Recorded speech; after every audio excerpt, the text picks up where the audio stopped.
Hi everyone! Today I'm going to be testing out and reviewing the Lemurstrap, which is a really cool new camera strap. It feels really solid and has kind of some interesting, innovative ideas here. So we're going to be kind of unboxing it today and setting up and seeing what all it has to offer here, and attaching it to the Panasonic Lumix SR1 Mark II, which I am also in the process of reviewing at the moment. I thought this was a good opportunity to review the Lemurstrap as well. And yeah, that's what we're going to do. Nice simple packaging.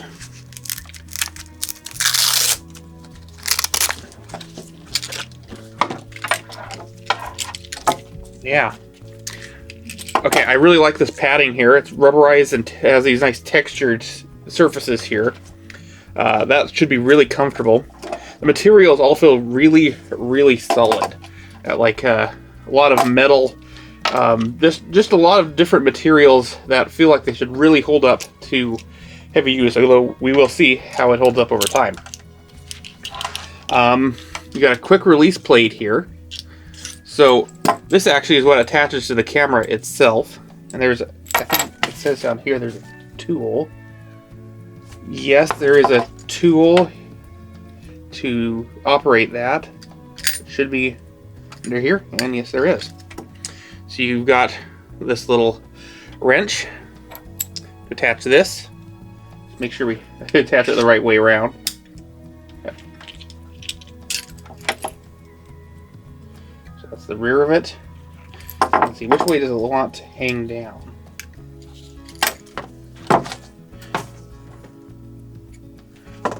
Okay, so I think it should be. Just trying to make sure I get it attached correctly. That looks good. So yeah, like that.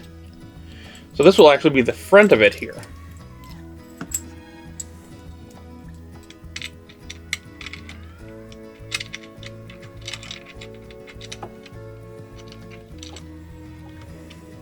So just like that.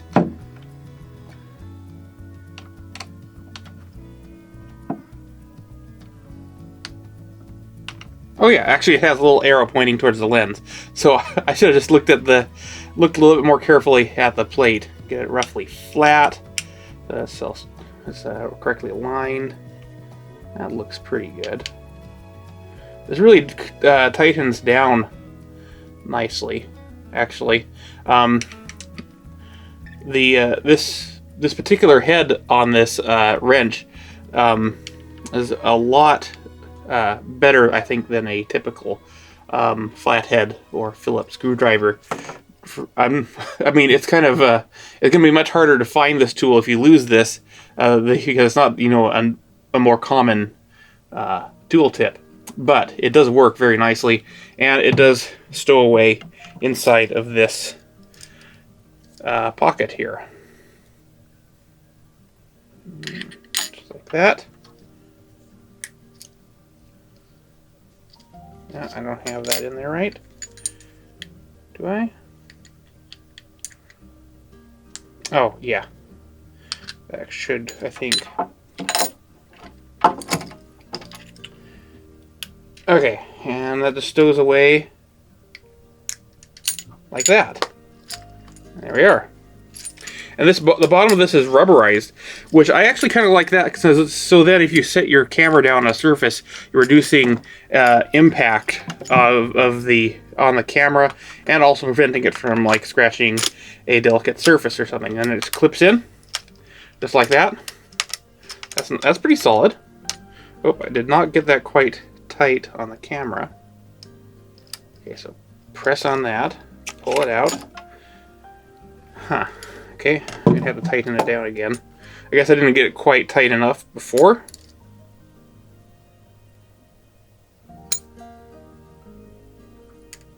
Oop, wrong side. Okay.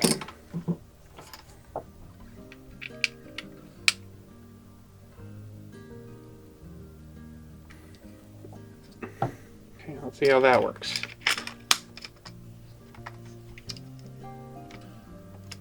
Okay, now that's solid. I just want to make sure it's... You don't want to over-tighten it, but you don't want to have it loose either, because it will come loose there. And now I think we're ready to go. Yep. All done. See some more things about this, how to adjust it.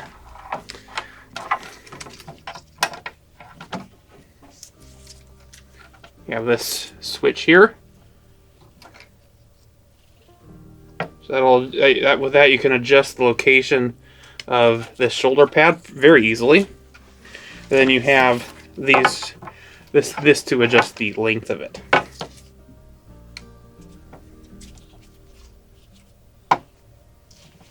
Just looking over it here, see if I'm missing anything.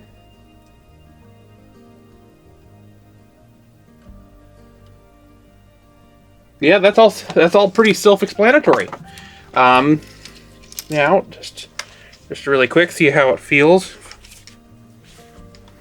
Yeah, very comfortable. This is a really comfortable camera strap.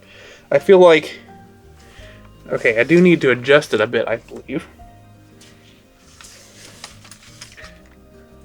A little bit more that way for me. There we go. That's comfortable, and also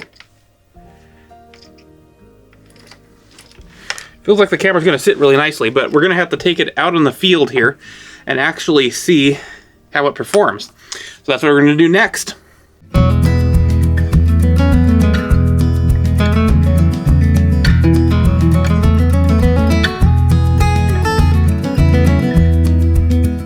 So one of my favorite things about the strap so far is this shoulder pad, actually. Not only is it really comfortable, but it really clings on there and keeps the camera from moving about here, really holds it there at your hip.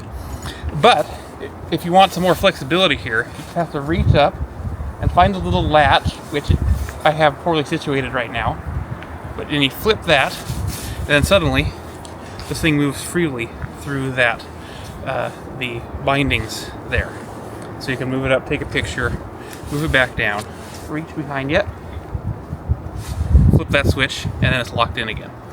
And that is really great because usually when I'm walking, I don't want my camera swinging around. But then when I want to take a picture,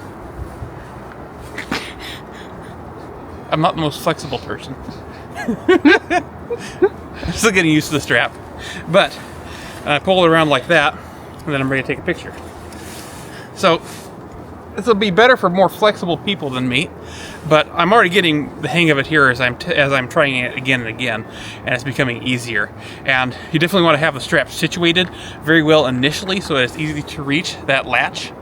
But once you have it like really situated right, it's easy to reach and then move around, take a picture.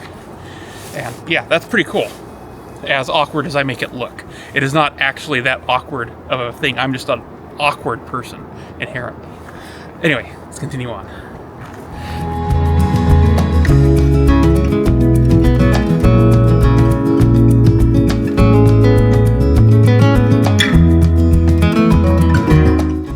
So now I'm using the Lemurstrap with the Sigma BF, and the Lemurstrap adds a much needed extra length of grip onto this camera. It makes it much easier to hold on to. The Sigma BF is an awesome little camera, but is kind of slippery and difficult to hold securely, so the Lemurstrap definitely helps a lot with that. And in fact, if you're thinking of picking up the Sigma BF, I would definitely recommend the Lemurstrap for that. And I've actually been testing the Lemurstrap for a couple of weeks now since my last video that I filmed in this ongoing review, and I've really been enjoying the Lemurstrap overall. It's probably the most comfortable and clever camera strap I've ever used.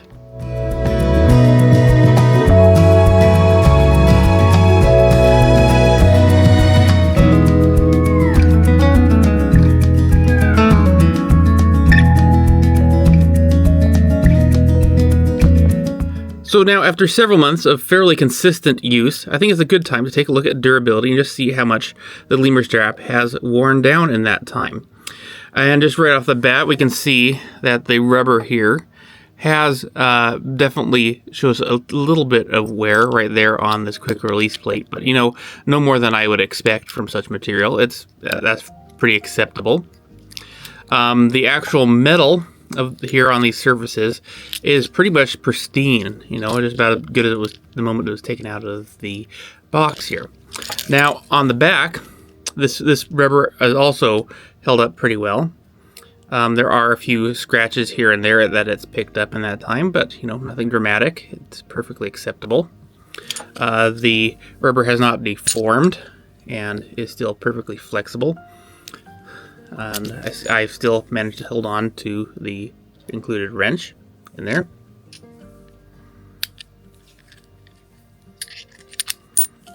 Now, that is one bit that I do expect to be one of the first parts of this to actually break down and fail, because rubber like this does decay over time with use. So that is just something to keep in mind there. That's one of the few points where I would potentially be concerned about durability, but you know, again, so far, no sign of it decaying yet. Now the quick release mechanism, that's all metallic, all machined metal and everything. That's pretty solid. I don't have any concerns about that whatsoever. It's very nicely made, as is the quick release plate. There, that's all holding together very nicely. Still very solid and secure. Now these rings here that hold it to the strap, I don't foresee any problems with those, and they'd be very easily replaced if you did run into any issues. This here is plastic, this bit, but you know, so are all of the buckles like this, all the camera straps, and I've never known one to fail, so not concerned there. Nylon holding up well there. This leather, it's leather, it's really nice. A few scuffs here that have accumulated, but you know, normal wear and tear. Yeah, no concerns there. Metal right here, very durable. The nylon of the main part of the strap is still as solid as ever, very durable. This latch here, I could see potentially having some issue in the future, because you know, it is just plastic there. I mean, of course it's plastic. I don't know if you could make it any other way. But that buckle is pretty essential to the function of the Lemurstrap, so that is one point of failure that I could identify in the far future. But you know, near and midterm, you know, you get many years of good use out of a buckle like that. So again, not really a concern. Moving along, all this is in good order. A little bit dirty here and there, picked up some dust, but you know, no actual real significant wear and tear. Now this rubberized bit on the back, it looks pretty solid. I don't see any issues there that really stand out. Again, picked up some dust and dirt, as you'd expect, but this material is feeling pretty nice still. It's a fairly thick piece of rubber, and it is sewn on, so that's not going to come loose. The bits that actually grip on, and they are really nice and grippy. I really like that about the Lemurstrap. Those I do expect to degrade first, probably. But, you know, I don't see any sign of them falling apart yet, and that's pretty good. So, overall, yeah, I'm pretty impressed in terms of durability. The few issues that I have pointed out are only really long-term issues, and honestly, any camera strap you get is going to have some sort of weak point there. It's hard to avoid, and this overall is one of the more solidly built, durable, high-quality straps that I have personally tested. Yeah, so pretty good in terms of durability and longevity, I think.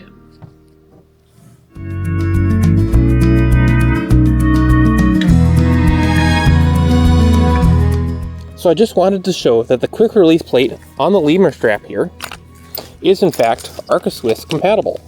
I can just pop it right on and use it with my favorite tripod. That's pretty cool.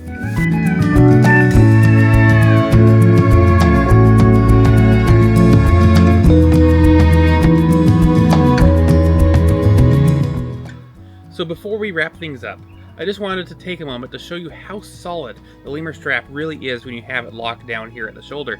It really is no motion. I can twist around, walk back and forth, and the camera just barely moves there at my side. That's really impressive, because with a normal camera strap, this thing would be bouncing all over the place, flopping around, and that's not good for the camera, and it's not good for me. So having that ability with the Lemurstrap to have it really solidly locked down in place so you can go hiking and not have it bouncing along there is really, really valuable to me. And of course, flip the switch, take a picture, back down to your side, flip it, and it's all solid and locked in there. That's just really cool, and I thought it was worth emphasizing here.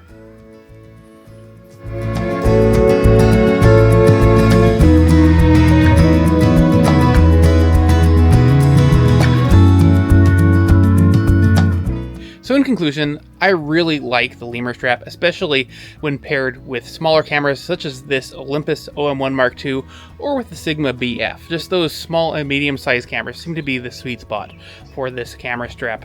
It isn't so great with my Nikon Z9 and a large lens. That's a little bit of a heavy setup to use with it, I feel. But, you know, for most people with small or medium-sized cameras, this works very, very well, and I can easily recommend it. Anyway, thank you very much for watching, and I'll see y'all again next time. Bye!